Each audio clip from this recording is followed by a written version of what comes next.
ఈరోజు నేను మీకు సర్వపిండి ఎలా చేస్తానో చూపిస్తాను, చూద్దాము.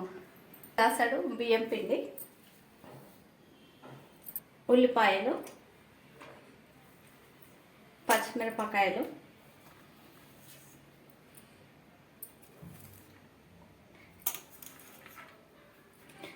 నానబెట్టుకున్న శనగపప్పు, కొంచెం పల్లీలు,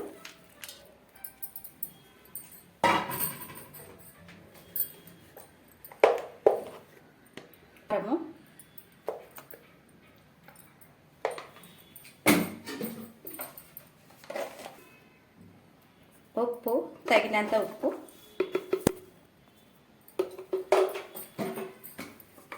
అల్లము,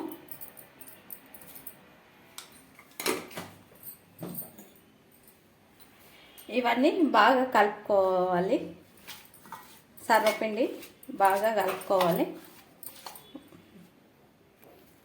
వాటర్ వేసి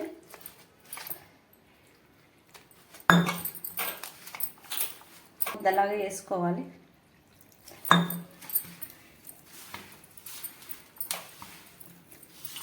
సర్వపిండి ఈవినింగ్ స్నాక్స్కు చాలా బాగుంటుంది.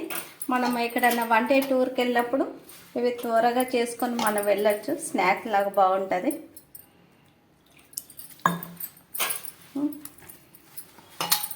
ఆయిల్ తక్కువ ఉంటుంది, చాలా బాగుంటుంది టేస్ట్. మీకు చూపిద్దామని ఈరోజు చేస్తున్నాను.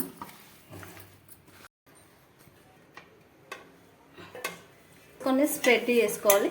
సర్వపిండి కొరకు బౌల్లో ఇట్లా ఫ్యాట్గా ఉంటే బాగుంటుంది, బాగా వస్తుంది. నేను దీంట్లో చేస్తున్నాను. అయితే ఈ సర్వపిండిలో దీంట్లో కొత్తిమీర కూడా వేసుకున్నాను, బాగుంటుంది టేస్ట్.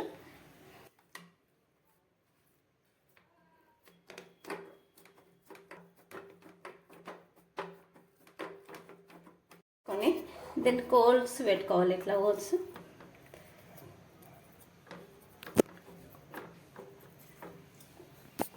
పెట్టుకొని ఇంట్లో హోల్స్లలో ఆయిల్ వేసుకోవాలి.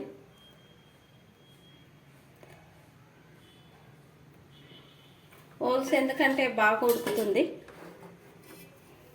ఇప్పుడు దీనిపై మూత పెట్టుకొని ఒక 5 minutes చూద్దాము. ఇట్లా 5 minutes అయినాక చూద్దాం. సర్వపిండి రెడీ అవుతుంది. సర్వపిండి అయింది. మనం స్టవ్ ఆఫ్ చేసుకోవాలి. స్టవ్ ఆఫ్ చేసుకొని ఒక ప్లేట్లోకి తీసుకోవాలి సర్వపిండిని.